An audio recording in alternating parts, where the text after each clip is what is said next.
Halo Hires, kenalin nama aku Adelia Heri. Kenalin juga, nama aku Arif Matamunan. Kami dari Komahi Visip Unri. Nah, pada kasar kali ini kami mengadakan kolaborasi dengan divisi ISEC dalam rangka memperingati International Day for the Elimination of Violence Against Women. Nah, dan juga kami juga sudah membawa dua pemateri, yang itu ada salah satu dosen kita, dosen HI Unri, Kak Wada. Kepada Kak Wada terima kasih. Halo. Dan juga ada Kak Resika Siboro SH dari Lembaga Bantuan Hukum Pekanbaru. Ya, halo. Nah, mungkin sebelum masuk ke sesi materinya, kami mau berterima kasih dulu untuk Nutriha Pekanbaru yang udah memfasilitasi podcast pada kali ini. Mungkin kita bakal langsung aja masuk ke materinya kayak. Mungkin yang pertama, jadi podcast kali ini tuh juga memperingati mengenai Hari Anti Kekerasan Terhadap Perempuan. Jadi mungkin kita sering dengar nih Kak mengenai Hari Anti Kekerasan Terhadap Perempuan. Cuman pertanyaannya mungkin lebih ke apa sih Kak Hari Anti Kekerasan Terhadap Perempuan itu Kak? Hari Anti Kekerasan Terhadap Perempuan itu apa? Okay. Jadi Hari Anti Kekerasan Terhadap Perempuan itu dia diperingati secara historical background gitu ya. Peringatannya bermula tahun 1981 di Kongres Perempuan Amerika Latin dan Karibia yang akhirnya mencetuskan tanggal 25 November itu sebagai Hari Melawan Kekerasan Berbasis Gender. Peristiwa di balik tanggal 25 November itu adalah sebagai mengenang perjuangan dari tiga saudara perempuan, Patria, Minerva, dan Maria Teresa Mirabal, atau yang dikenal sebagai Mirabal Sisters. Dan mereka ini adalah aktivis politik yang giat dan gigih melawan kediktatoran di Republik Dominika. Waktu itu authoritarian leadernya adalah Rafael Trujillo. Nah, mereka dibunuh secara brutal pada tanggal 25 November 1960. 21 years later, akhirnya di kongres tersebut ditetapkanlah kalau tanggal 25 November itu sebagai Hari Anti Kekerasan Terhadap Perempuan atas dasar peristiwa tersebut. Dan mengingat masih banyak saja kekerasan terhadap perempuan yang terjadi hingga sekarang, since 81 atau since 60 yang peristiwa itu sampai sekarang masih terjadi juga gitu. Di Indonesia sendiri juga kekerasan terhadap perempuan merupakan hal yang lumayan tinggi secara statistik, terjadi di ranah-ranah privat yang kadang kita agak sulit menjangkaunya kalau nggak ada laporan ya kan, kayak gitu. Itu aja sih sebagai background dari Hari Kekerasan terhadap perempuan. Nah, biasanya di hari kekerasan ini kan orang-orang tuh pada ramai buat aksi gitu kan ya Kak, buat campaign. Nah, sebenarnya mungkin pertanyaannya lebih ke apa sih Kak tujuan dari campaign yang dilakukan dalam Hari Anti Kekerasan Terhadap Perempuan ini Kak? Mungkin kayak itu.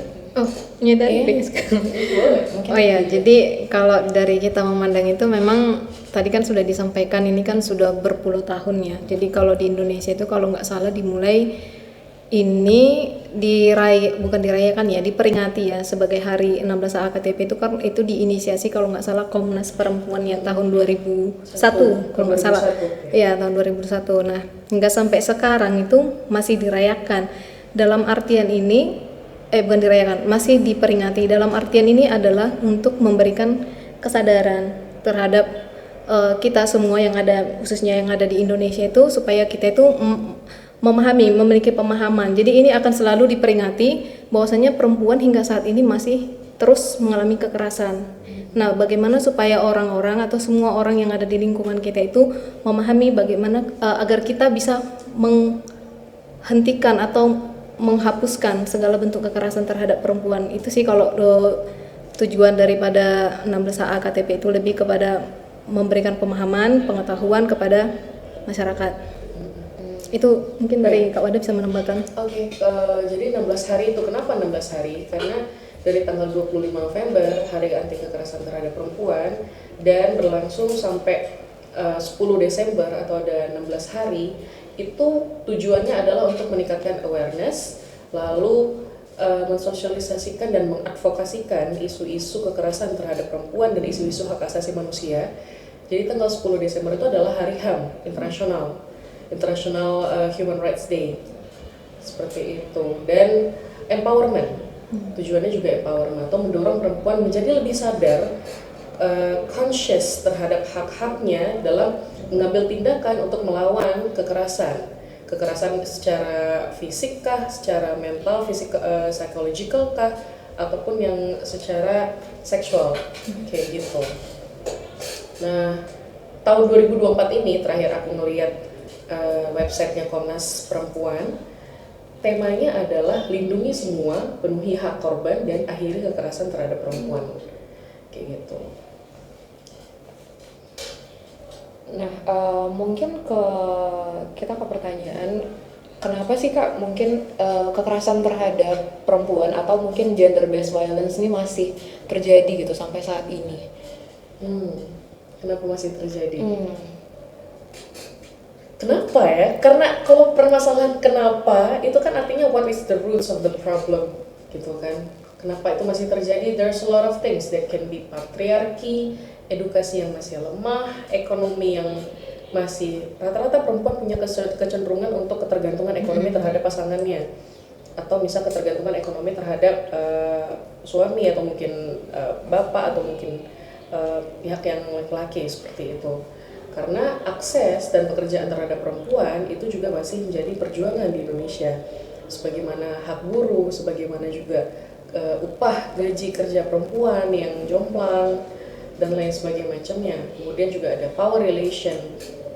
Culture Indonesia kan sangat patriarkal ya, jadi apapun yang perempuan lakukan seringkali menjadi sorotan, di mana perempuan ini victim blame, kayak gitu. Lack of law enforcement juga, masalah penegakan hukum, mungkin Kak Ika lebih paham kali ya masalah penegakan hukum. Terus stereotip dan media yang memang prolong the patriarchal culture. Walaupun memang sebenarnya gerakan-gerakan sosial media di Instagram, di Twitter dan lain sebagainya macamnya sebenarnya udah banyak sih yang berusaha untuk meningkatkan kesadaran. Kenapa ini masih terjadi? Karena masih bercokol sistem yang seperti itu. Karena sistem yang merugikan bagi perempuan ini masih sulit untuk diselesaikan, masih ada terus. Kalau menurutku sih gitu. Menurut Kak Ika mungkin bisa mulai.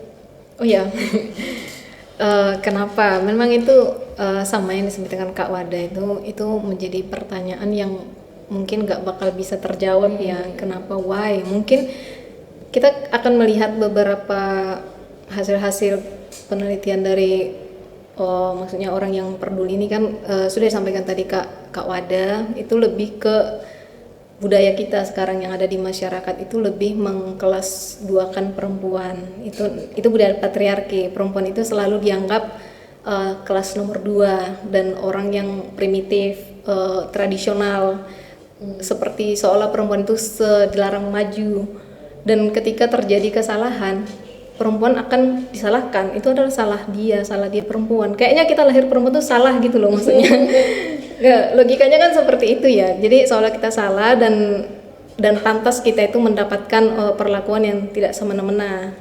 Itu gitu kan dari sisi patriarkinya.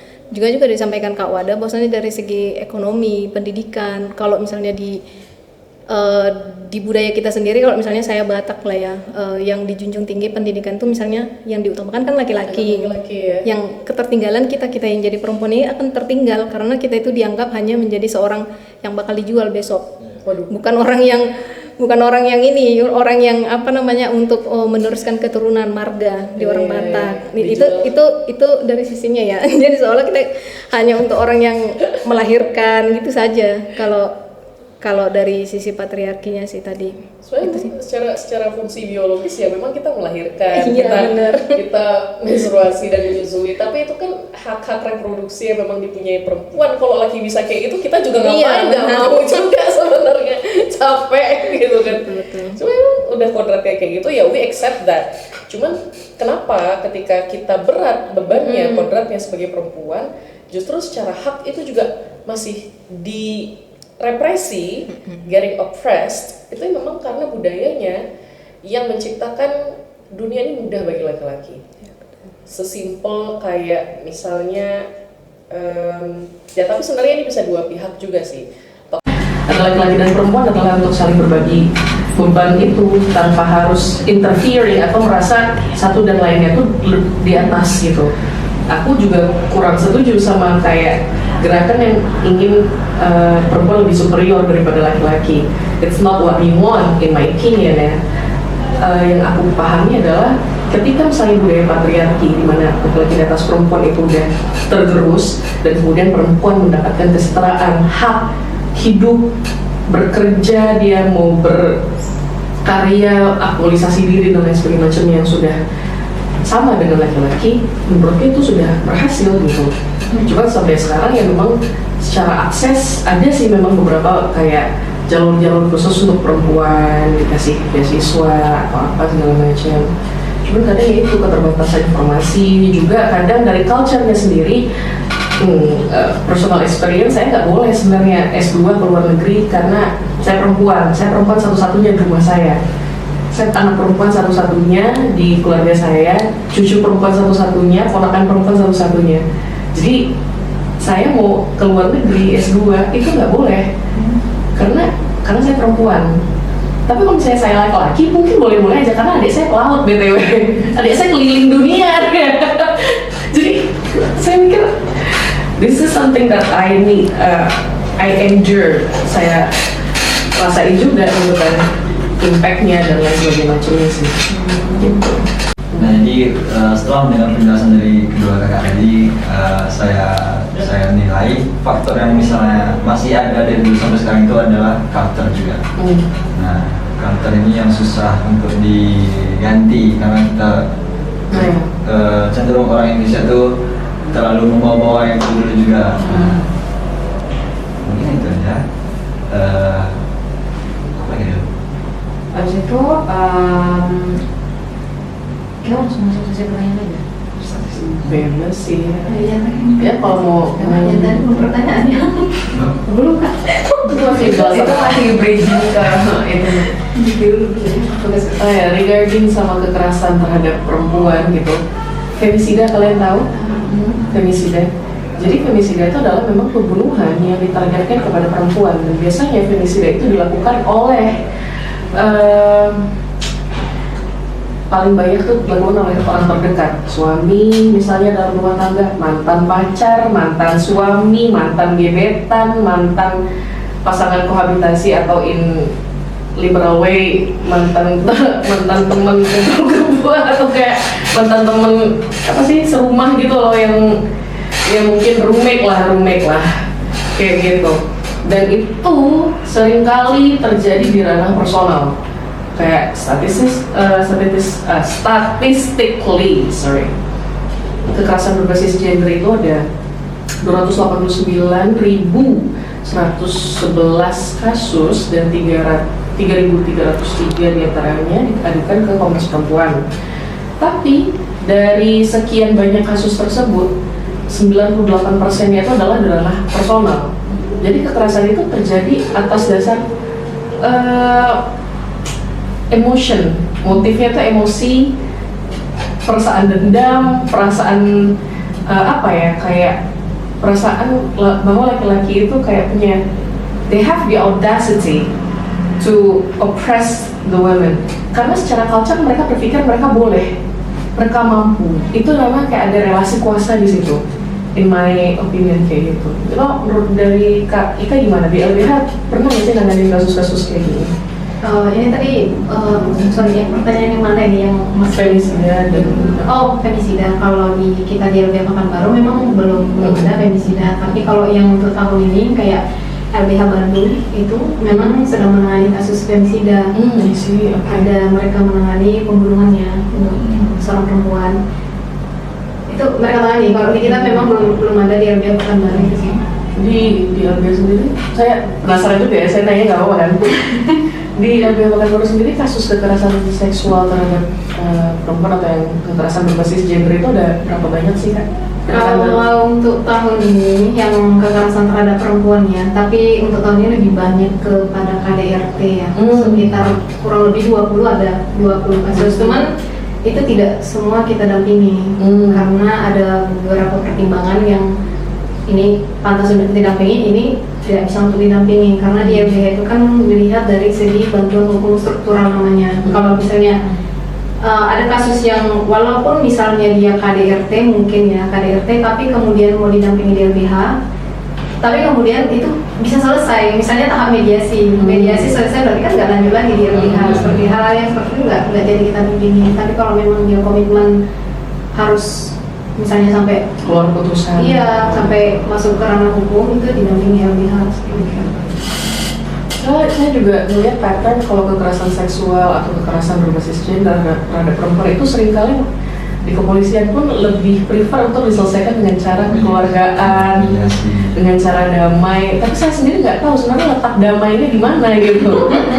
Where's the peace in that ketika jalan seperti itu seringkali itu dipaksakan oleh relasi yang ada di sekitar perempuan atau relasi yang ada di sekitar korban tersebut. Dalam masa dipanjang-panjangin terjadi lama gitu kan, ntar makan banyak biaya nih, nyewa pengacara apa segala macam gitu. What's your thought about that? Ya benar, khusus untuk kayak kekerasan seksual ya. Padahal kan kita tahu ya di undang-undang TPKS tindak pidana kekerasan seksual itu kan sudah diatur bahwasanya tidak boleh di luar jalur hukum kecuali untuk kasus anak. Jadi untuk penyelesaiannya itu tidak boleh secara berdamai seharusnya. Oh gitu. KS. Oke. Itu tidak boleh dilakukan jalur perdamaian kecuali ada pengecualian, tapi untuk kasus anak. Anak-anak boleh. Ada kan anak itu di mana kayak di versi kayak gitu kalau dia misalnya pelaku. Tapi kalau untuk kasus KS itu seharusnya melalui jalur hukum peradilan, harus dilalui mulai dari tahap laporan, penyelidikan, penyidikan, penuntutan, sampai pemeriksaan di persidangan dan sampai putusan. Itu seharusnya dilalui, itu mandat dari undang-undang. Cuman yang terjadi sekarang ini kan melihat kalau misalnya nggak ada saksi, nggak ada bukti, itu yang susah. Ketika untuk menaikkan itu sangat susah. Kalau misalnya nggak ada bukti, misalnya terjadi pelecehannya misalnya tidak sampai terjadi penetrasi, misalkan nggak bisa divisum berarti. Nggak ada visum, misal nggak terjadi pemukulan, pemaksaan segala macam, nggak ada visum, itu susah. Kepolisian itu susah banget. Ini nggak ada saksi, nggak ada saksi yang melihat. Ya nggak mungkin kayak gitu, nggak mungkin. Dia melakukan itu ada saksi yang melihat. Halo, tonton saya kan agak lucu ya. Tapi kalau dari segi aparat penegak hukum maunya seperti itu, ada saksi jelas-jelas, sama ada bukti yang nyata-nyata, ada visum yang menerangkan bahwasannya ini terjadi KS. Kalau enggak memang susah. Kalau saksi itu bisa dari CCTV juga mungkin ya Kak? Iya, itu bisa menjadi. Ya kayak kalau ini aja nggak ada CCTV gitu. Anything can happen tuh. Walaupun memang di undang-undang TPKS itu sudah disebutkan walaupun dia bukan saksi yang melihat, mendengar dan mengalami kejadian itu, dia sebenarnya bisa. Tapi sampai sekarang masih agak susah. Bukti saksi yang kayak itu tuh maksudnya apa Kak? Saksinya misalnya gini, aku kena contoh ya, misalnya aku kena KS lah misalnya, aku mungkin akan cerita samamu, atau mungkin kamu melihat suatu rangkaian kejadian yang mengetahui aku hingga pergi ke suatu tempat dan nah keteranganmu itu seharusnya kan bisa untuk menguatkan keteranganku. Iya. Nah, itu checking alibi gitu ya kayak ngeliatin. Jadi misalnya kan keteranganku sebagai saksi korban seharusnya bisa kalau di undang-undang TPKS satu saksi cukup, tapi pada kenyataannya praktiknya itu masih susah. Dan korban juga agak ke ini ya, kalau misalnya proses lama, dia nggak mungkin bisa mengalami kemunduran. Akhirnya dia ya udahlah nggak usah jadi dan ada faktor-faktor juga sih sebenarnya kenapa korban itu mau hingga akhirnya tidak mau melanjutkan. Ada faktor internal sama eksternal. Internal itu biasanya kan dari dirinya. Kalau yang eksternal itu bisa jadi kayak tekanan seperti yang disampaikan ya, tekanan dari bahkan pelaku itu mau mempengaruhi. Memang harusnya kalau dalam kasus kekerasan seksual itu pelaku dan korban tuh nggak boleh dipertemukan. Setahu kan memang tidak boleh. Dalam circumstances apapun, walaupun itu namanya mediasi dan lain sebagainya macamnya, perwakilan aja. Perwakilan yang satu mewakili, misalnya ada satu perwakilan, saya dikenakan KS sama kamu gitu kan, sorry gitu kan, saya korban nih, kamu tuh nggak boleh satu ruangan sama saya, karena itu bisa bikin trauma saya semakin berat, bikin saya semakin down dan lain sebagainya macamnya. Saya nggak punya teman dia, kameramen gitu kan, kameramen itu yang ketemu saya gitu, untuk mewakili apa niat baik kamu, saya mau mediasi, kamu apakah. bahkan sampai selesai pun harusnya nggak boleh. Setahu saya ya kak ya, nggak boleh dipertemukan karena mentally unstable kan pasti. Iya, bergantung daripada korban ya. Kalau dia merasa mentalnya nggak kuat, itu memang nggak bisa dipertemukan dan nggak bisa dipaksakan. Dan kembali lagi, kalau memang mau menegakkan dan sesuai undang-undang TPKS itu memang tidak diperbolehkan mediasi dan segala macam. Harus melalui jalur hukum itu, kecuali anak. Tapi seingat saya kak, saya kemarin kebetulan saya baru riset tentang kekerasan seksual pada anak di satu desa di Siak, Sri Indrapura, dan setahu saya memang ternyata pada peradilan anak pun itu ada hukumannya. Karena secara hukum Undang-Undang Nomor 18 sampai kalau nggak salah saya Untuk anak 23 14. Jadi dia kalau misalnya anak di bawah umur 15 tahun atau ya, tapi kayaknya 16 tahun 17 tahun itu masa-masa yang masih bingung tuh apakah masih masukin juvenile atau kalau misalnya udah masuk ke hukum dewasa kan biasanya legalnya 18 tahun kan. Kayak gimana sih kak? Gimana? Ya, jadi kalau kasus anak itu ya, kalau dia pelaku umurnya 12 tahun, itu sudah bisa ya diproses. Tapi kalau dia misalnya korban, pelaku sebenarnya dari mulai di 18 dia, udah 18, di bawah 18 tahun kalau di undang-undang anak. Di bawah 18 ya? Di bawah 18, tapi kalau untuk tindakan itu di bawah 12 dia ada tindakan, bukan pemidanaan dia di bawah 12 tahun, itu bisa, tapi lagi kembali lagi ke APH dan segala macamnya itu. Tapi kalau untuk umur anak di undang-undang anak itu nggak lanjut. Walaupun hitungan jam misalnya nih, besok lahir, sekarang kita masih anak-anak. Ya memang dia harus saklek gitu kan, namanya hukum kan, dia tidak di bawah 18 tahun. Ini gitu. Nggak, teringat aku kak ada yang kasus di Rio itu anak TK saling melecehkan anak TK lainnya di TK mana gitu, TK swasta gitu seingatku. Jadi kayak anak TK gitu, mungkin dia nggak sadar juga sebenarnya perlakuan yang dilakukan itu pelecehan seksual gitu kan. Cuma dia melakukan itu ke temennya, dan kalau saya ingat lagi zaman SD itu ada aja sebenarnya perlakuan kayak gitu, yang kayak dengan sengaja megang bagian tubuh yang nggak boleh dipegang sesama temen kayak gitu. Mereka menganggapnya itu bercandaan. Cuma kita, nah ini yang saya melihat kurang banget di Indonesia adalah masalah pendidikan seksual. Pendidikan seksual itu bukan tentang bagaimana apa segala macam, enggak, itu nggak tahu. Itu menjelaskan tentang apa yang boleh dipegang, saya kayak tangan gitu, oke, dan bagaimana yang nggak boleh. Jadi anak-anak tuh harus tahu, karena mungkin karena saya dulu guru kelas 1 juga kan, kelas SD, saya ngasih tahu kayak ini nggak boleh dipegang ya, ini nggak boleh dilihatin ke teman-teman ya. Namanya anak-anak dia kadang buka celana aja depan pintu kamar mandi, dipikir kayak di rumah ya coy. Oke, jadi saya edukasi juga kayak ini nggak boleh, ini punya kamu, nggak boleh dilihat, yang boleh lihat cuma mami papi atau cuma orang tua ya, bunda kamu yang boleh lihat kayak gitu. Dan somehow saya merasa itu sih yang paling kurang banget di Indonesia, dari dini, sejak dini pendidikan kayak gitu. Lalu ketika terjadi apa yang harus dilakukan, most likely people are being clueless. Mereka nggak tahu harus lapor kemana, mereka nggak tahu harus ngapain, malu, aib.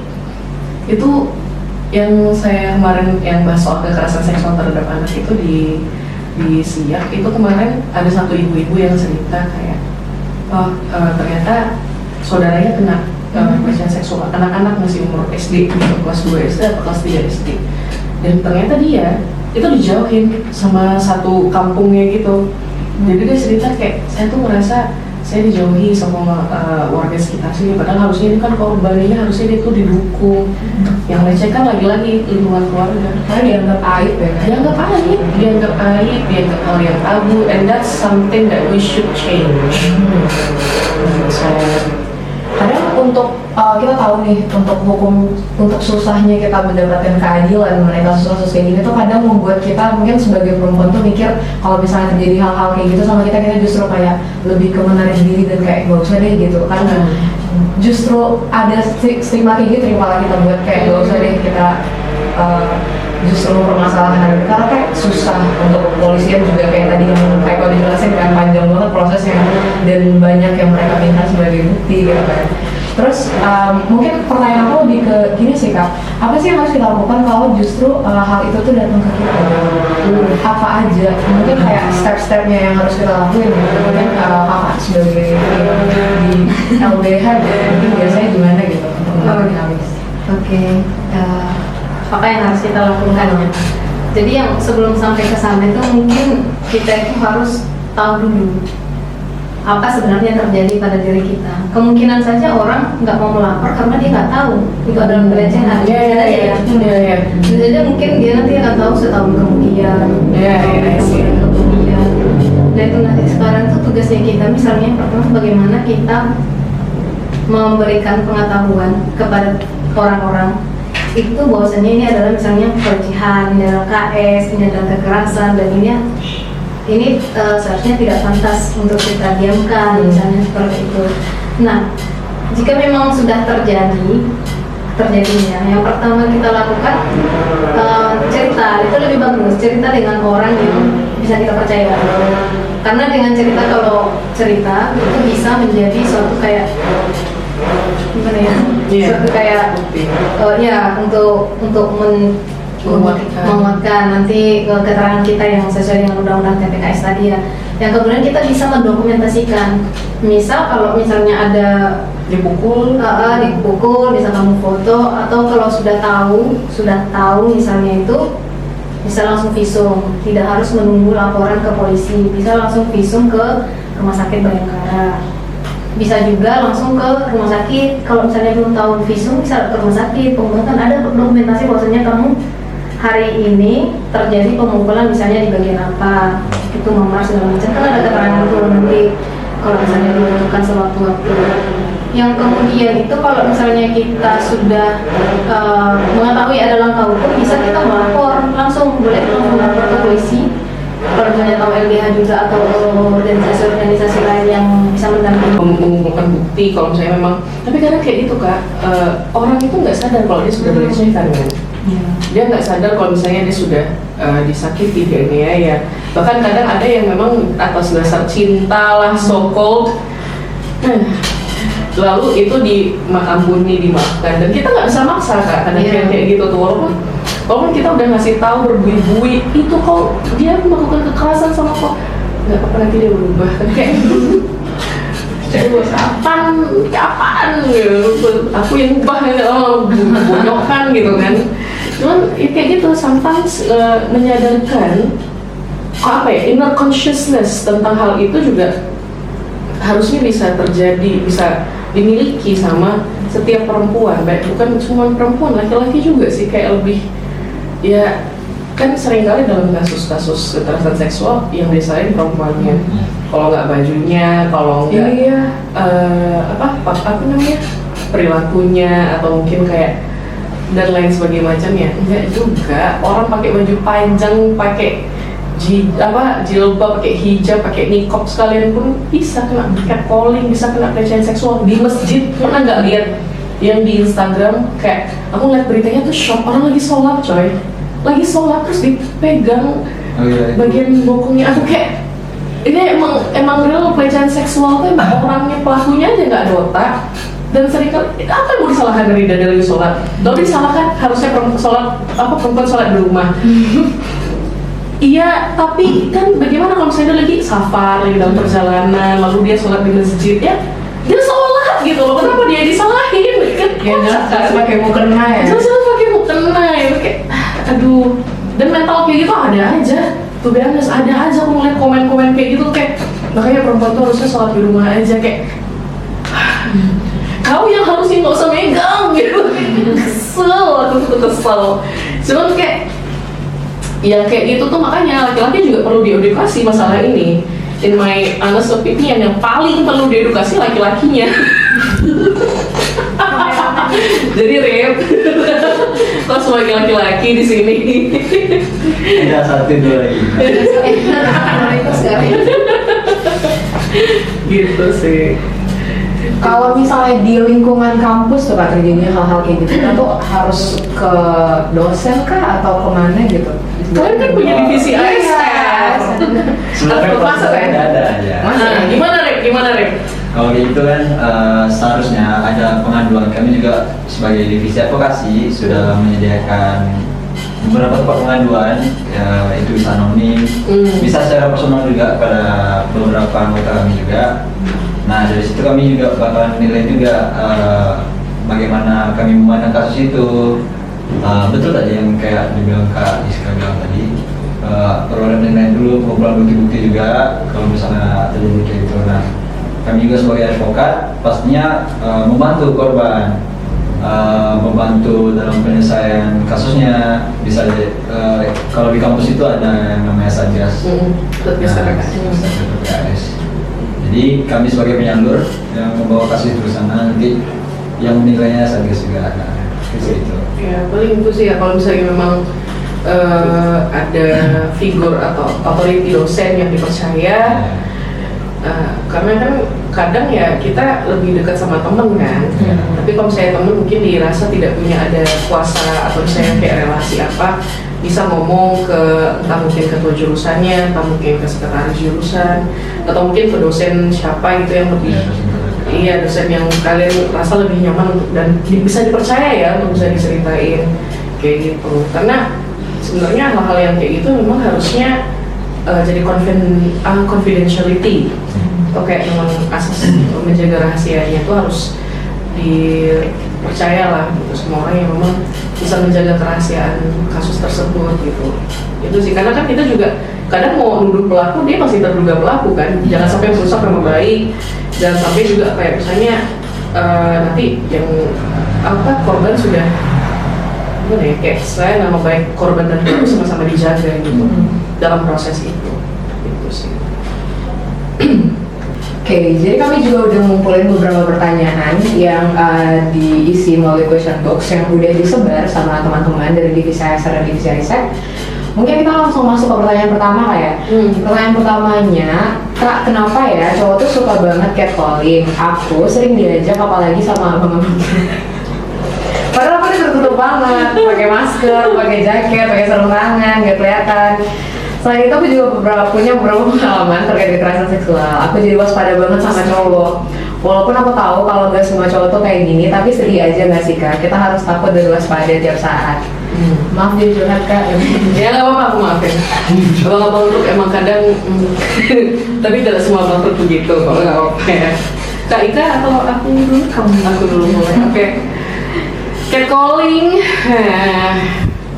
kayaknya hampir semua perempuan pasti pernah ngerasain sekali aja minimal catcalling, sekali aja dalam seumur hidupnya tuh pasti ada kayak cewek gitu kan, kayak apa sih gitu, butuh apa gitu, mau apa, nggak ada sebenarnya.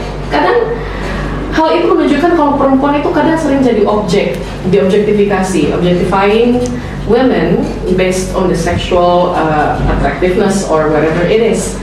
Dan hal-hal yang kayak gitu itu dipicu dengan adanya budaya patriarki di mana laki-laki merasa lebih superior dan they are entitled to do such things. Mereka merasa kayak itu hal-hal yang normal aja tuh, catcalling cewek cakep gitu misalnya lewat di jalan. Dan itu kayak, aku gimana bilangnya ya, susah sekali untuk memberikan pemahaman bagi pelaku catcalling itu bahwa yang mereka lakukan itu norak asli. Kalau emang gentleman datangi, tanya, kenalan, iya kan? Kalau misalnya memang dia tertarik, datangi, halo saya ini gentleman, saya sepertinya tertarik dengan kamu, boleh saya minta kontaknya. Kalau memang perempuan yang nggak mau, ya udah nggak usah maksa, dia nggak mau lah, iya kan? Tapi perempuan juga akan lebih merasa aman kalau dia didekati dengan cara seperti itu, instead of di catcalling kayak kiu gitu, kayak ngapain, norak, sorry saya agak ranting ya sedikit ya, kayak gitu. Dan itu tuh dinormalisasi, dan hal itu, dan biasanya orang catcalling tuh rame-rame kan kan? Iya nggak sih? Mereka tuh kayak segerombolan, ada cewek lewat gitu mau pulang kerja atau apa, disiut-siutin, kayak norak, nggak berani sendirian. Gentleman guys, be gentleman, minta nomornya langsung. Kalau nggak dikasih ya udah, jangan marah, jangan pundung gitu. Nggak dikasih ya udah gitu, kayak pacar mungkin gitu, ke suami gitu kan. Mungkin kayak hal-hal yang kayak itu tuh bikin perempuan merasa tidak aman jadinya. Perempuan merasa akan lebih kayak ketika dia lewat atau jalan di suatu tempat, dia akan merasa kayak ada gerombolan laki-laki yang akan melakukan sesuatu terhadap dirinya. Minimal catcalling itu minimal, dan itu dinormalisasi, dan it's a sick thing. kalau menurut aku. Dan memang mindset cowoknya aja sih yang agak kurang sih, yang kurang terdidik lah, uneducated masalah hal-hal kayak gini. Kak Ika gimana? Iya, kurang lebih sama sih sebenarnya kalau catcalling ini ya. Jadi benar, kayak ini suatu sikap yang kita kurang paham ya mengatakannya itu. Why, kan kalau pertanyaannya kenapa, agak susah juga menjawab kenapa, karena kita harus bertanya satu-satu orang ini, kenapa sih kamu catcallingin aku, seperti itu kan agak susah. Kalau dari segi psikologisnya ya mungkin kalau udah psikolog mungkin bisa ditanyakan masalahnya kenapa ada orang yang bersikap catcalling ini. Karena mungkin benar tadi dikatakan Kak Wada tadi, itu mungkin mereka itu merasa keren ya, hebat ya. Referensi mantap ya, itu aneh nggak? Ya mungkin kiranya keren akan, mungkin kalau dipanggil seperti itu yang perempuan mungkin kiranya akan tertarik ya kan, padahal sebenarnya kita merasa nggak jadi nyaman, mungkin sampai merasa jijik atau apalah diperlakukan seperti itu, bahkan mungkin kita bisa trauma lewat di sini. Terus kadang mereka anggap itu sesuatu yang sepele ya. Iya betul. Ya, kayak Betul. cuma manggil aja gitu. Coba dibalik role-nya kita cewek gerombol, ada cowok lewat kita kiu-kiuin gitu kan. Gimana? Digituin gimana coba perasaannya? Pasti mentalnya down juga ya. Pasti apa nih gitu kan. Kaget juga ada digituin. Kocak, makanya. Tapi juga Kak, untuk peristiwa catcalling ini sudah banyak sebenarnya. Nggak bisa dipungkiri juga di Indonesia sendiri kasus-kasus kayak ini itu udah biasa. Nah, mungkin susahnya Indonesia itulah tidak ada pengembangan terkait edukasi yang kayak beginian, hanya hal sepele tapi ya itu dampaknya juga besar juga terhadap perempuan. Iya betul. Hal sepele dan norak, dan dilanjutkan dengan pikiran bahwa mereka keren, mereka begitu. Tolong yang catcalling kalian norak gitu. Dia nggak keren sama sekali, tidak keren sama sekali. Being a gentleman it's what's cool gitu. Kayak ngapain kalian catcalling, datang ya tanya namanya siapa, di mana rumahnya, umurnya berapa, kalau dia mau kasih informasi ya alhamdulillah gitu aja kan.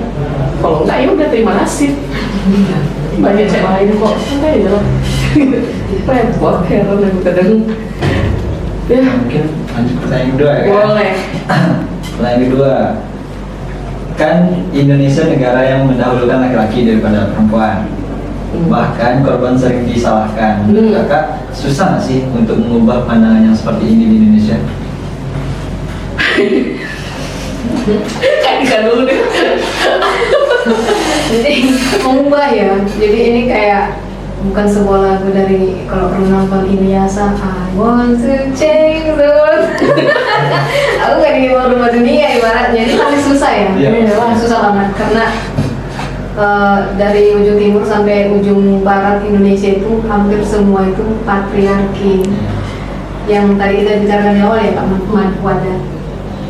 Jadi mengutamakan, pertanyaan tadi mengutamakan laki-laki ya? Laki-laki dan perempuan. Iya, itu pasti susah banget karena itu sudah seperti kayak mendarah daging bagi kita itu. Nah, tapi mulai dari sekarang, mulai dari yang 16A KTP ini kan sudah dimulai ya, mulai menyadarkan bahwasanya perempuan dan laki-laki adalah setara. Tidak boleh hanya menjunjung laki-laki, dan tidak boleh, dan kita tidak membenarkan perbuatan laki-laki itu tadi. Kalau bisa lewat. Kalau bisa diubah apa enggak? Bisa, tapi susah. Bisa tapi mati gitu enggak? Bisa tapi susah banget, dan itu tuh memang perlu kesabaran bertahun-tahun, karena culture juga tidak terbentuk dalam satu hari.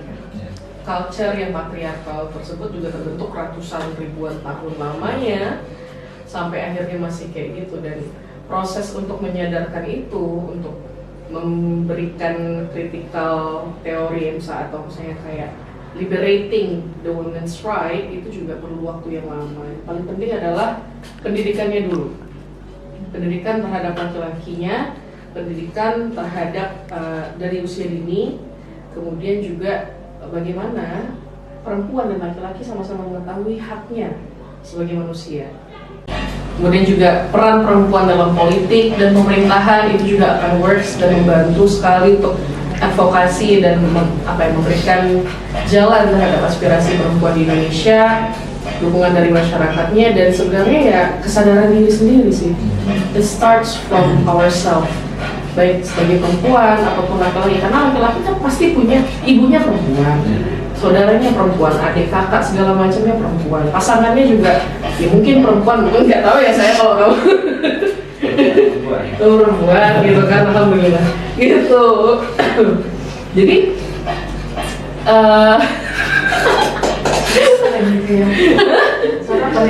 nggak tahu, kayak ada aja jawaban hidup ini ya, tapi nggak apa-apa. Sebagai perempuan saya tegar gitu. Gitu sih, lanjut aja. Oh, ini mau lanjut ke brand 3 kali ya Kak. Lumayan panjang. Bagaimana pandangan kalian terhadap peran hukum dalam menangani kekerasan terhadap perempuan? Apakah Anda merasa hukum sudah cukup efektif, terutama mungkin di kampus saat korban bercerita ke temannya, tetapi hal itu tuh justru dianggap biasa dan meninggalkan temannya atau korban dalam keadaan yang kayak trauma, ketakutan gitu kan? Hukumnya Kak Ika nih, dunia WH. Ya, jadi kalau misalnya bicara hukum kan lebih ke peraturan ya. Kalau dari segi undang-undangnya sebenarnya sudah ada yang melindungi. Kalau misalnya dari Undang-Undang Dasar, Undang-Undang Hak Asasi Manusia, tadi yang disebutkan Undang-Undang TPKS, itu misalnya yang itu memberikan perlindungan. Tapi kemudian ada undang-undang lagi yang menjadi ancaman ketika misalnya ITE, pornografi, itu menjadi ancaman. KUHP itu ancaman bagi kita ketika kita misalnya melapor. Bisa jadi kita lapor balik misalnya karena pencemaran nama baik dan segala macam. Itu dari segi hukumnya. Yang kedua itu ada dari segi aparat penegak hukum tadi. Kalau misalnya kita melapor, makanya aturannya tidak perspektif korban, tidak perspektif juga dengan perempuan, itu akan sangat susah. Mulai dari kepolisian, kejaksaan, bahkan di kehakiman. Sampai kehakiman itu masih kendala di APH dan peraturannya. Yang kemudian ada juga kendala misalnya dari itu tadi meninggalkan teman, itu berarti dari orang di sekitar kita. Ketika kita menjadi korban, tidak hanya teman, tapi keluarga kita pun bahkan kadang meninggalkan kita, nggak mau. Bukan kayak tadi yang disampaikan di awal, Bu, bukan menyalahkan kita sebagai korban. Itu tadi kan berarti yang permasalahannya selain dihukum, berarti perilaku kita dan sikap kita yang tidak memiliki perspektif korban, apalagi korbannya perempuan. Berarti Kak, kalau misalnya tadi misalnya ini lah, ada cerita ke teman, cuman dia tuh nggak berperspektif korban sama temannya ini, berarti sama aja kayak dia tuh mendukung pelaku ya kan? Kalau mengatakan mendukung pelaku sih kayaknya belum tentu ya kita mengatakan bahwasanya dia nggak mendukung pelaku. Tapi misalnya gini, ketika ada korban, walaupun misalnya kamu di dalam pikiranmu itu berkecamuk segala macam, alangkah baiknya kita itu menerapkan rasa empati ya, mendengarkan. Kalau misalnya kita nggak menerima ini, kita mau mendampingi, serahkan ke orang lain yang bisa mendampingi dia. Misalnya seperti itu. Kalau misalnya kita nggak siap mendampingi dia, kita anjurkan ke orang atau lembaga lain yang kemungkinan lebih bisa memberikan dia jalan pendampingan. Kalau di kampus kan ada tadi namanya apa? Satgas. Kalau misalnya Pemahi nggak mau, ya serahkan ke Satgas. Atau ranahnya memang Satgas semua ya? Penyambungnya gitu. Oh iya, ya kan jadinya kan ke Satgas juga. Nanti kan di Satgas itu akan ada wawancara dan segala macam, dinilai ini benar atau enggak, kan seperti itu ya, ada penilaian kan. Kita juga akan memberikan, kalau di media itu kan melalui dia psikolog, melihat dari segi psikologis dia seperti apa. Ya Satgas gitu juga sebenarnya. Sama berarti. Ya sih, lebih ke kayak misalnya kalau misalnya kita ya dengarkan dulu, biarkan dulu dia cerita segala macam, kalau kesahnya segala macam gitu kan. Baru kita cari cara, kalau misalnya kita nggak siap mendampingi, kita kalau di kami itu ada referral, refer ke yang lain bisa. Kalau misalnya kita nggak siap, itu sih. Kalau dia sudah disampaikan ke Ika lah, cuman aku paling ya menambahkan aja tentang kayak kadang orang nggak tahu kalau dia bisa didampingi secara hukum. Jadi peningkatan kesadaran di masyarakat, termasuk di kampus, kayak anak-anak bahkan yang nggak maba pun juga harus diperkenalkan. Kalau misalnya ada sesuatu misalnya yang terjadi di baik itu di lingkungan kampus atau di luar kampus, entah itu pelakunya adalah sesama mahasiswa, sama teman, atau misalnya ada relasi kuasa, entah staf, dosen dan segala macamnya, atau mungkin dalam keluarganya, dia harus minta tolong ke siapa. Ya itu dulu yang harus diketahui, dia tahu dia mau minta tolong ke siapa gitu. 911 call-nya untuk masalah ini tuh siapa. Kalau di Komahi berarti ada divisi ASR kayak gitu. Kalau minimalnya dia punya temannya tahu gitu kan, temannya tahu dia harus ngapain kayak gitu. Karena yang jadi kendala untuk korban biasanya dia merasa takut untuk menceritakan itu karena itu dia dianggap sebagai sebuah aib, ya kan, sebagai sebuah hal yang tabu untuk diceritakan.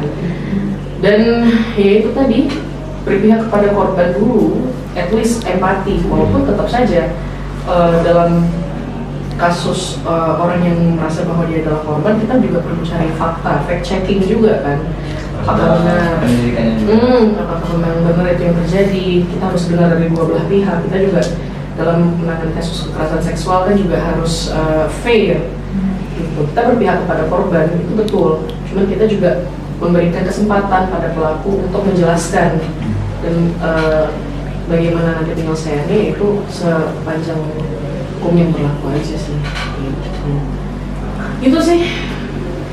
Oke, lanjut next question. Question number 4. Rekan satu divisi saya menyentuh saya tanpa konsen dan tidak meminta maaf seolah itu bukan apa-apa baginya. Mau marah tapi satu divisi. Konon katanya harus selalu kompak dan tidak boleh pecah. Saat ini saya sudah berdamai dengan itu, namun rasa jijik masih kuat. Ini ada yang kayak gitu di divisi kali ini. Ini ada yang ngomong berarti there's something happening in your kind of division ya. Sebenarnya ini PR kalian ya, kalau menurut saya juga PR kalian untuk gimana ya? Jadi jangan sampai organisasi atau komunitas itu tidak menjadi ruang aman. Harus jadi ruang aman justru. Bagi ASR. Itu anak ASR melakukan itu, saya datang ke Satgas. Oh, saya yang bikin, saya paling marah. Gitu kan. Jadi ini mungkin untuk dia ya sebagai orang yang satu divisi dengan rekannya yang menyentuh tanpa konsen. Kadang itu memang kayak boundaries orang beda-beda. Ya kan, kayak ada beberapa orang yang merasa kalau bahunya dipegang sama yang lawan jenis tanpa konsen itu dia bakal marah. Ada beberapa orang yang kayak dia misalnya mau pelukan beda gender, cewek cowok ya biasa aja, seperti yang terjadi di kota-kota besar gitu kan. Kayak jadi hal yang kayak gitu tuh kita perlu tahu dulu boundariesnya orang itu apa. Kalau misalnya dia ngerasa safe zone-nya adalah sekedar megang lengan misalnya kan, nggak boleh megang leher atau misalnya bahu karena dia tidak nyaman dipegang seperti itu, ya jangan gitu ya. Dan kalau misalnya dia telah diperlakukan seperti itu, misalnya ada yang megang sesuatu menyentuh, ini saya nggak tahu juga apa yang disentuh gitu kan, apakah memang yang private parts atau kayak memang yang dia bukan private part tapi dia merasa dia nggak nyaman ketika disentuh seperti itu. Jadi kalau memang private part ya udah pukul aja kepala ya, enggak kekerasan, enggak, maaf. Tolong dikat. Kalau misalnya dia menyentuhnya di private part, ya kamu harus stand up for yourself. Kayak bilang jangan kayak gitu, kamu nggak boleh kayak gini, boundariesnya harus jelas kayak gitu kan. Kalau misalnya masih nggak ngerasa bersalah itu pelakunya dan dia nggak minta maaf, ya laporkan.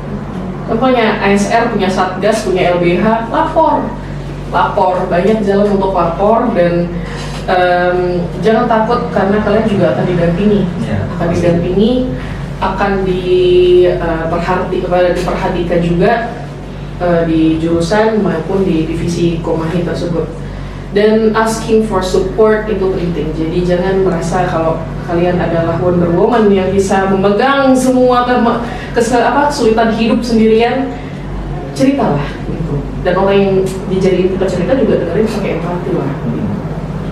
Cerita kalau misalnya nggak ke teman-teman terdekat, saya ke sahabatnya atau ke siapa, atau mungkin ke profesional, psikolog misalnya, terapisnya, kayak gitu. Tapi saya mau nanya juga sama Kak Ika, di Indonesia belum ada restraining order gitu ya Kak?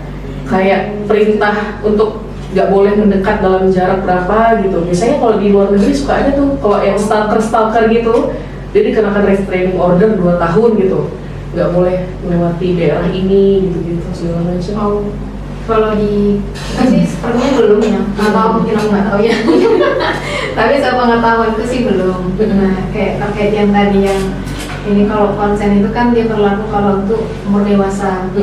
Kalau anak-anak itu tidak mengenal konsen. Iya. Jadi kalau yang teman yang tadi merasa nggak nyaman pada kejadian dia misalnya anak-anak, itu bisa saja dia melaporkan. Tapi kalau misalnya di dewasa pun harus mengenal konsen, seperti kata Wanda, kita harus berani mengatakan tidak.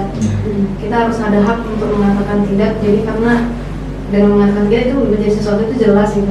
Jadi alasannya dia tadi.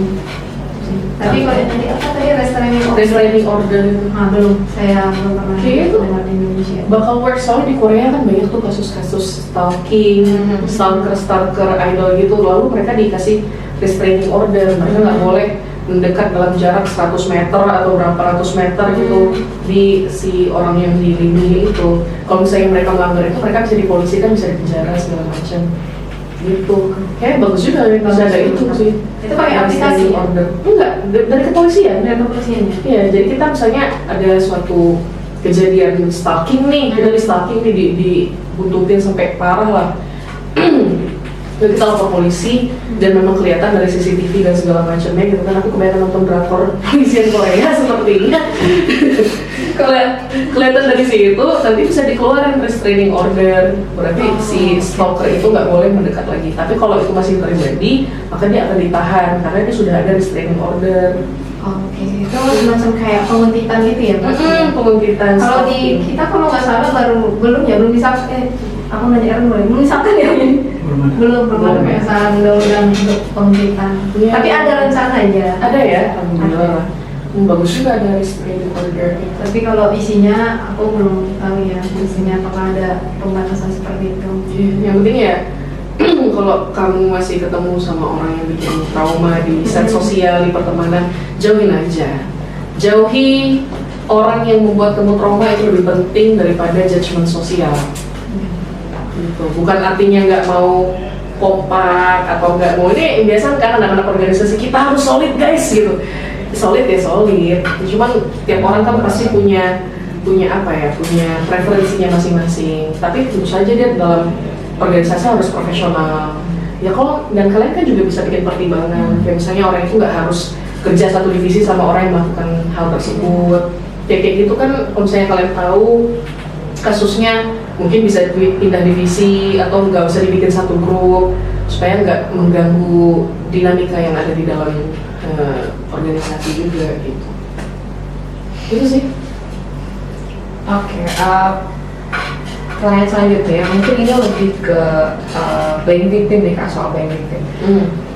Tolong jelasin apa itu playing victim dan bagaimana tanggapan Anda terhadap fenomena playing victim dalam isu kekerasan seksual, baik yang dilakukan oleh terduga pelaku maupun terduga korban kekerasan seksual. Karena bukan tidak mungkin ada orang yang dengan tiba-tiba mengaku sebagai korban kekerasan seksual. Dengan motif apa dia mengaku sebagai korban kekerasan seksual? Itu kan harus digali dulu. Jadi, ketika orang mengaku dia bisa aja sih memang terjadi ya kayak karena dia ngerasa awalnya dia misalnya dipegang bahunya atau dirangkul itu biasa aja gitu. Lalu suatu ketika they have a beef, kayak mereka ada masalah, lalu itu dibrorak sebagai sebuah hal yang kayak kamu telah melecehkan saya kayak gitu. Ini berarti sebenarnya motifnya itu bukan sebagai korban kekerasan seksual, tapi ada sesuatu yang lain menyebabkan, karena ada ketidaksukaan atau mau revenge atau apa, mungkin awalnya dia pacaran lalu putus lalu mereka saling sebel gitu kan. There's a lot of things that we need to dig up deeper gitu, kayak gitu sih. Dan untuk menentukan apakah orang itu playing victim atau enggak, kita kan bisa melihat fact checkingnya juga, kita lihat faktanya kayak gimana. Ya, playing victim bisa dilakukan oleh pelaku dan korban sebenarnya. Bisa oleh dua-duanya. Pelaku bisa playing victim, kayak dia merasa dia tidak melakukan itu, dia tidak sengaja, atau misalnya kayak dia nggak tahu. Korban juga bisa melakukan itu dengan alasan kayak mencari perhatian mungkin, mencari empati. Ada aja yang kadang hal-hal kayak gitu memang ranahnya bisa disalahgunakan. Makanya Satgas atau misalnya ASN itu harus objektif dan netral gitu, harus objektif dan netral dalam checking fakta-fakta yang ada. Kan fakta-fakta itu bisa dari interview, dari orang-orang yang lihat keseharian mereka gimana, kayak gitu. Kalau misalnya dia awalnya konsen-konsen saja, lalu tiba-tiba tidak konsen, berarti kan ada sesuatu gitu. Ada apa nih sebenarnya? Tuh. Gimana Kak? Kalau dari kita ada tambahan nggak? Iya. Iya memang kalau nggak salah itu pernah kejadian ya. Kalau nggak salah itu di kasus siapa itu viral kalau nggak salah itu. Jadi cuman benar tadi itu kita harus cek, karena kalau misalnya datang ke misalnya ke LBH kan LBH itu harus wawancara. Wawancara itu bahkan mungkin bukan cuma sekali, bisa berkali-kali wawancara walaupun dia KS ya. Memang ada hal yang kayak misalnya ada kronologis yang kurang, ada misalnya ini kaitannya ke sini kok bisa begini, itu kan kita lihat pembuktiannya juga, bukti-bukti yang ada itu, dan kita kaitkan, baru kita akan mengatakan oh ini kayak victim atau bukan gitu, seperti itu. Bisa dianalisis sama psikolog juga. Psikolog juga, keterangan psikolog seperti apa. Psikolog gitu. Karena sebenarnya baik korban maupun pelaku sama-sama punya hak untuk membela diri sih. Iya. Sama-sama punya hak untuk itu. Gitu. Tapi ya tetap saja empatinya tetap terhadap korban harus dilindungi dulu sampai pelaku memang terbukti bersalah. Dan pelaku juga nggak boleh langsung apa sih istilahnya tuh Pak? Nggak boleh langsung justifikasi pelaku gitu. Lupa. Maksudnya menyebut dia pelaku gitu? Bukan. Ada istilahnya tapi aku lupa, tapi udahlah. Personal berkata, bukan personal berkata, apa ya? Asasnya itu praduga tidak bersalah. Asas praduga tidak bersalah. Ya. Kita harus menerapkan asas praduga tidak bersalah itu maksudnya. Jadi makanya ada terduga pelaku. Sampai dia nanti masuk ke persidangan baru namanya terdakwa, terpidana. Nah itu kalau selama belum masuk ke situ masih tak penyidikan, sama jaksa itu masih terduga. Diduga orang yang diduga melakukan suatu tindak pidana. Tapi memang prinsip dasarnya korban terus dilindungi juga. Ada witness protection dan segala macamnya lah. Ya bukan berarti yang datang ke LBH itu langsung bilang kamu victim blaming, kamu nggak boleh di playing victim, kamu playing victim dan nggak boleh nanti, nggak seperti itu juga. Karena yang datang ke LBH itu ya kita menerapkan asas kepercayaan dengan apa yang diceritakannya. Iya. Percaya pada korban dulu. Percaya. Baru sampai penyelidikan, kalau memang ternyata pelaku terbukti tidak bersalah ya udah gitu, berarti penyelesaiannya di situ. Mungkin pertanyaan terakhir ya.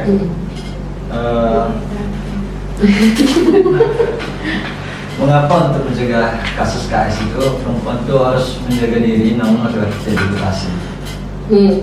Kenapa tuh Kak? Kayak harus menjaga diri. Kesannya disuruh kayak gitu kan. Kayaknya jangan jaga KS, cewek tuh harus bisa jaga diri. Nah ya itu karena mungkin di mindset kita itu yang tadi yang patriarki. Padahal sebenarnya laki-laki dan perempuan itu sama. Bahkan gak cuma perempuan yang bisa kena KS, laki-laki ada juga yang kena KS. Banyak. Jadi harus dua-duanya saling melindungi dan saling tidak mengganggu. Kalau itu sih dariku. Jadi bukan berarti kalau aku perempuan harus lebih menjaga diri. Jadi aku nggak bebas lagi dong ngapa-ngapain. Harus tertutup, harus menyendiri dan segala macam, kan nggak baik juga. Jadi pertanyaannya mengapa untuk menjaga kasus kekerasan seksual perempuan disuruh jaga diri sementara laki-laki tidak diedukasi. Nah itu basically balik lagi ke cultural yang berpikir bahwa women is the issue. Nah paradigma atau perspektif yang seperti itu memang harus diubah, walaupun sulit dan lain sebagainya. Kita bisa melakukan edukasi dan lain sebagainya, dan laki-laki juga harus punya pemahaman tentang kesetaraan gender yang baik. Jangan, seringkali laki-laki menolak kesetaraan gender karena berpikir kalau perempuan ingin jadi supremasi, jadi supremasi perempuan. Padahal yang diinginkan adalah hak yang sama gitu. Bukan kayak perempuan di atas laki-laki, kayak apa di laki-laki diinjak, enggak gitu. Tapi ya it explains how they treat us this far gitu kan. Kenapa mereka takut ketika perempuan mulai bergerak, karena mereka sadar yang posisi yang mereka lakukan terhadap perempuan itu seringkali oppressing atau menekan perempuan, dirugikan. Ya intinya tadi benar yang dibilang sama Kak Ika, kalau perempuan dan laki-laki harus saling menjaga dan menghormati satu sama lain dan saling mengedukasi satu sama lain juga sih. Perempuan sesama perempuan juga, laki-laki juga terhadap laki-laki lainnya gitu kan. Kamu yang mungkin udah tahu tentang hal ini, kamu bisa lebih aktif untuk menyuarakan di media sosial atau di teman-teman, di tongkronganmu gitu kan. Kita juga gitu. Terus kayak memang kadang victim blaming dan normalisasi kekerasan seksual itu sangat concerning di Indonesia, sehingga memang pendidikan dan sosialisasi peningkatan awareness di media sosial atau di mungkin diskusi-diskusi yang seperti ini itu juga sangat penting untuk meningkatkan pemahaman orang-orang di Indonesia secara awam, secara general bahwa itu tidak normal dan itu tidak bisa dilakukan dalam kasus kekerasan seksual. Menyalahkan korban itu adalah hal paling immoral, nggak boleh kayak gitu. Jadi walaupun nanti ada potensi dia playing victim atau bagaimana, tetap persepsi awalnya asas kepercayaan tadi ya kayak gitu sih. Ya laki-laki juga harus dididik atau mungkin ya perlu dibikin sama kayak kurikulum di sekolah, di kampus-kampus yang lebih masif dan kontinu. Kalau perlu mungkin kalian bikin divisi sendiri kayak I Am Woman gitu kan. Itu yang menjelaskan tentang bagaimana mahasiswi itu punya hak yang sama dengan mahasiswa, lalu juga punya kayak kegiatan yang sama-sama punya hak untuk jadi misalnya ketua pelaksana atau jadi ketua divisi, jadi CO segala macam gitu sih menurutku. Dan kompetensi tidak dilihat dari gender. Kompetensi itu nggak dilihat dari gender. Kompetensi untuk menjadi leader itu juga bisa dilakukan di mana saja. Gitu kan, di lingkungan profesional ya. Kalau misalnya di lingkungan hubungan keluarga, percintaan dan lain sebagainya macam itu lain sisi. Karena di situ ya sama-sama punya peran kan gitu. Entah misalnya perannya ada aja hubungan yang works, bapak rumah tangga yang istrinya bekerja itu works. Bukan artinya bapak itu tidak menjadi leader, dia menjadi leader juga gitu. Dia tetap jadi leader, cuma memang dia domestik aja, kerjanya di rumah WFH, ngurusin kegiatan rumah, istrinya memang kerja di luar. Ada aja yang works kayak gitu. Dan role yang kayak gitu tuh bukan sesuatu yang aneh gitu. Itu tuh kadang sering jadi hal yang aneh karena kita jarang aja ngelihatnya. Culture kita ngelihat kalau laki-laki itu harus kerja keluar, laki-laki harus merantau lah so-called. Yang di rumah tuh perempuan, sumur dapur kasur, bosan denger kayak gitu tuh udah 2025 nih, sebulan lagi, tolonglah stop lah berpikirnya kayak gitu. Gitu sih. Itu aja sih. Dan pelaku KS juga seringkali bebas gitu aja nggak sih Kak?